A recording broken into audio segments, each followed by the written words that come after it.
कहा जाता है सनातन खतरे में है, हिंदुत्व खतरे में है, तो इस बीच में इतनी बड़ी भव्यता और दिव्यता और इतना बड़ा आयोजन। सनातन की ताकत क्या है वो इस कुंभ ने बता दिया। देश के हर सनातनी को, विश्व के हर हिंदू को ऐसा लग रहा है कि मुझे यहाँ महाकुंभ में जाना चाहिए, नहीं तो उसके जीवन में कुछ कमी हो जाएगी। जब छत्तीसगढ़ पेवेलियन में तो छत्तीसगढ़िया सबले बढ़िया और छत्तीसगढ़िया भाषा बोलते हुए लोगों के साथ में मुझे कुंभ में भी पूरे रास्ते भर और संगम तट पर मुझे लगता है कि मुझे 500 से ज़्यादा लोग मिले होंगे।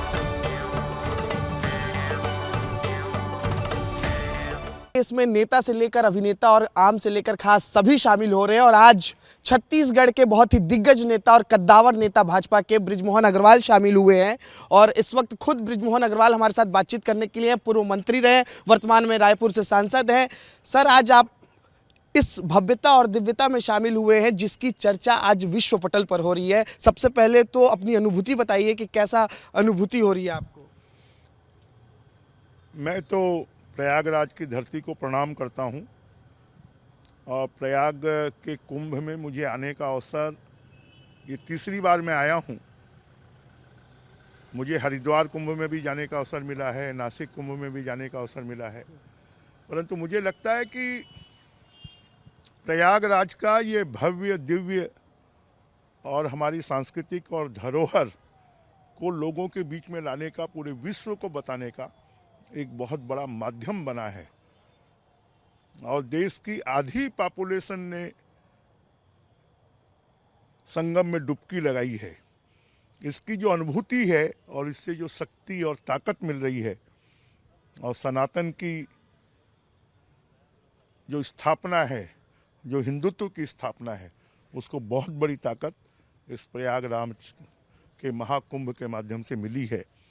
और इसमें देश के हर सनातनी को, विश्व के हर सनातनी को, विश्व के हर हिंदू को ऐसा लग रहा है कि मुझे यहाँ महाकुंभ में जाना चाहिए, नहीं तो उसके जीवन में कुछ कमी हो जाएगी। मैंने तस्वीरें देखी, मैंने वीडियोस भी देखा, पूरे परिवार के साथ आप पहुँचे हैं, काफ़ी संख्या में आपके साथ पूरा परिवार आपका आज नज़र आया। और बड़ी बात यह है कि अभी हम लोग जहाँ खड़े हैं ये जगह बहुत खास है, क्योंकि अभी हम लोग खड़े हैं छत्तीसगढ़ पवेलियन में। तो आपको ये महसूस हो रहा है कि आप छत्तीसगढ़ से बाहर आए हैं? देखिए, जब हम महाकुंभ की सड़कों पर निकले तो लगा कि हम कहीं देश के, विश्व के विशेष स्थान पर आ गए हैं। और जब छत्तीसगढ़ पेवेलियन में तो छत्तीसगढ़िया सबले बढ़िया और छत्तीसगढ़िया भाषा बोलते हुए लोगों के साथ में मुझे कुंभ में भी पूरे रास्ते भर और संगम तट पर मुझे लगता है कि मुझे 500 से ज़्यादा लोग मिले होंगे। मैं बेमेतरा से हूँ, मैं दुर्ग से हूँ, मैं अंबिकापुर से हूँ, मैं जांजगीर से हूँ। तो छत्तीसगढ़ का जो प्रभु राम का ननिहाल है, वहाँ के लोगों का धर्म के प्रति, सनातन के प्रति, हिंदुत्व के प्रति जो आस्था है वो भी मुझे यहाँ दिखाई दी। और ये हमने परंपरा शुरू की थी कि आज से 17 साल पहले छत्तीसगढ़ में कुंभ की शुरुआत की, प्रतिवर्ष होने वाले कुंभ की। तो हमने साधु संतों को आमंत्रित करने के लिए और सभी कुंभों में छत्तीसगढ़ का स्टॉल लगाना प्रारंभ किया। छत्तीसगढ़ के जो श्रद्धालु हैं उनके लिए व्यवस्था करना प्रारंभ किया। और आज उसी व्यवस्था के तहत आज मैं यहाँ पर छत्तीसगढ़ के जो परिसर बना है उसमें मैं स्वयं रुका हूँ, अपने परिवार के साथ रुका हूँ। और लगभग हम लोग 30 लोग आए हैं। 30 लोग आए आप लोग? और हम सभी ने आज दिन भर डुबकी भी लगाई, हनुमान जी का आशीर्वाद भी लिया, जो कल्प वृक्ष है उसका भी आशीर्वाद लिया, जो हमारे पूरा मतलब मैं देख रहा हूँ कि यहाँ वासुकीनाथ हैं उनका भी दर्शन किया और बहुत सारे संत महात्मा बाबाओं से भी आशीर्वाद लिया और उनसे ये कामना की कि हम सनातन, हमारी धरोहर, हमारी संस्कृति को हम पुष्ट करें और उसके माध्यम से हमारे आने वाली जो पीढ़ी है वो पीढ़ी संस्कारित हो। हमने देखा है हमारे छत्तीसगढ़ के साथ साथ ये देश भी समृद्धिशाली बने, सुखशाली बने, लोगों के जीवन में खुशहाली आए। हमने देखा है कि आपके मंत्री रहते हुए राज्य में किस तरीके से भव्य कुंभ मेला आयोजित हुआ, अभी भी आयोजित हो रहा है। ये महाकुंभ इसको कहा जा रहा है, 144 वर्षों के बाद ये कुंभ आया है। छत्तीसगढ़ के भी लोग शामिल हो रहे हैं, विदेशों से भी लोग आ रहे हैं। क्या यहाँ से लोगों को सीखना चाहिए इस कुंभ से, खासकर सनातन को लेकर के, क्योंकि कहा जाता है सनातन खतरे में है, हिंदुत्व खतरे में है। तो इस बीच में इतनी बड़ी भव्यता और दिव्यता और इतना बड़ा आयोजन, सनातन की ताकत क्या है वो इस कुंभ ने बता दिया, और पूरा देश कैसे एकजुट है कि बिना किसी आमंत्रण के 50 करोड़ 60 करोड़ लोग पहुंच जाएं। यही हमारे भारत की एकता की, हमारे सनातन की, हमारे हिंदुत्व की ताकत है।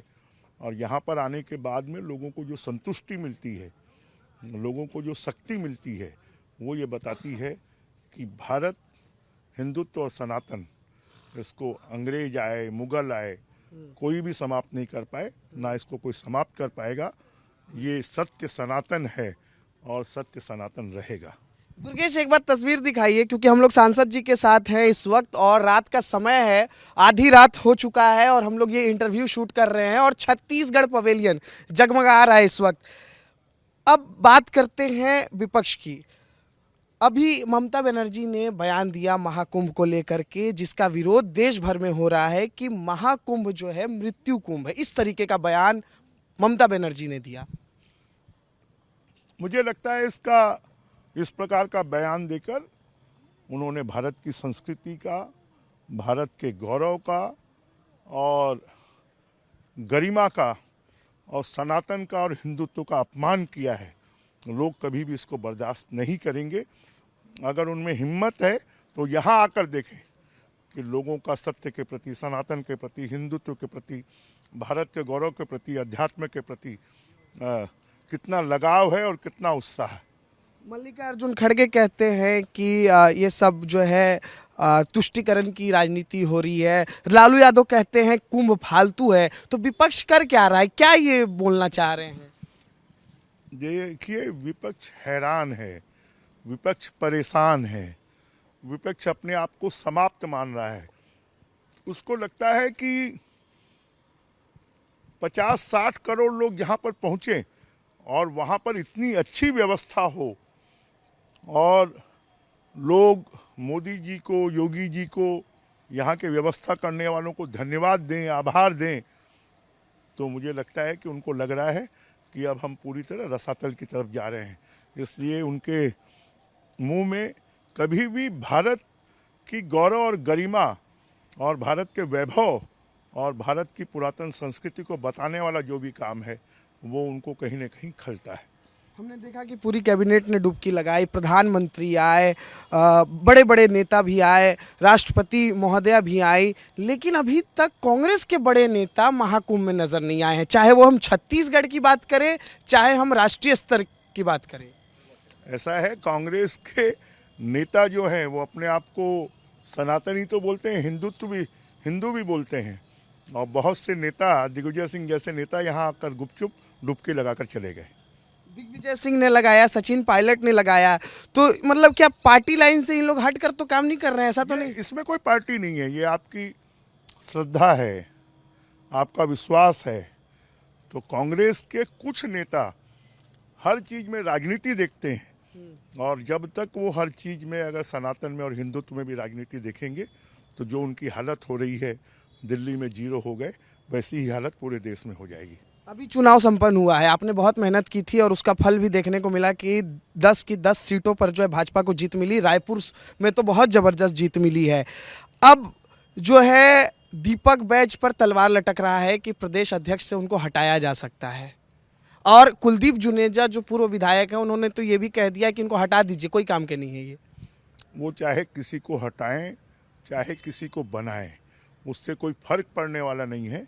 उसको भारत के हित में सोचना पड़ेगा, उनको तुष्टीकरण की राजनीति समाप्त करनी पड़ेगी, उनको सनातन के हित में सोचना पड़ेगा, हिंदुत्व के हित में सोचना पड़ेगा, बहुसंख्यकों के हित में सोचना पड़ेगा।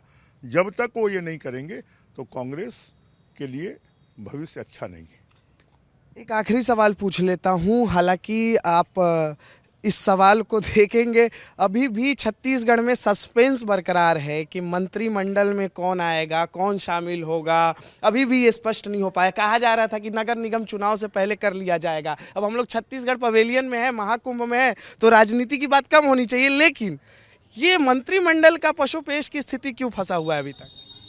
अब इसका जवाब तो हमारे मुख्यमंत्री विष्णुदेव साय जी देंगे, मैं नहीं दे सकता। ठीक है। महाकुंभ में बहुत लोग नहीं आ पाए हैं, और ख़ास करके बहुत लोग सवाल भी उठा रहे हैं यहाँ की व्यवस्थाएं पर कि शंकराचार्य भी सवाल उठा चुके हैं। तो क्या लगता है आपको कि सवाल उठाया जाना ये उचित है क्या? देखिए, सवाल उठाना कभी भी गलत नहीं होता है, पर कुंभ के आयोजन पर सवाल उठाना ये गलत है। कमियां हो सकती हैं, कमजोरियां हो सकती हैं, ये स्वाभाविक। आपने क्या देखा कुंभ में? आपको सबसे अच्छा क्या लगा कुंभ में? मुझे सबसे अच्छा लगा कि करोड़ों लोगों के आने के बाद भी किसी को कोई शिकायत नहीं है, किसी को कोई तकलीफ नहीं है। हर जगह पर लोगों को गाइड करने के लिए लोग हैं, जगह जगह पर भंडारे चल रहे हैं। और मैं तो कल रात को 3 बजे तक घूमता रहा, यहाँ से 3 किलोमीटर आगे गंगा जी के तट पर जाकर मैं आचमन कर आया। रात को घूम रहे थे? रात को मैं 3 बजे तक घूमता रहा, व्यवस्थाएं देखता रहा, क्योंकि मेरे स्वभाव में है जो मैनेजमेंट है वो कैसे अच्छा होता है। तो मैंने देखा, और निश्चित रूप से यहाँ के शासन की, प्रशासन की, योगी राज की प्रशंसा करना लाजिमी होगा। इस कुंभ से आप कुछ छत्तीसगढ़ भी प्लान लेकर जा रहे हैं कि वहाँ की भी सरकार को देंगे कुछ निश्चित रूप से आने वाले समय में बड़े आयोजन कैसे हो सकते हैं, उनकी व्यवस्थाएं कैसे हो सकती हैं, ये अनुभव इससे मिलता है। ठीक है, बहुत बहुत शुक्रिया। बृजमोहन अग्रवाल जी हमारे साथ थे, जो छत्तीसगढ़ पवेलियन पहुंचे हुए हैं महाकुंभ में। यहीं पर वो अपने पूरे परिवार के साथ रुके हुए हैं और आज उन्होंने आस्था की डुबकी भी लगाई है और कह रहे हैं कि देखिए, बहुत बड़ा संदेश सनातन को लेकर के महाकुंभ से दिया जा रहा है और इसमें छत्तीसगढ़ के लोग भी शामिल हो रहे हैं। और उन्होंने अद्भुत अनुभूति की जब उन्होंने आस्था की डुबकी लगाई। कैमरा पर्सन दुर्गेश साहू के साथ अनमोल तिवारी, विस्तार न्यूज़।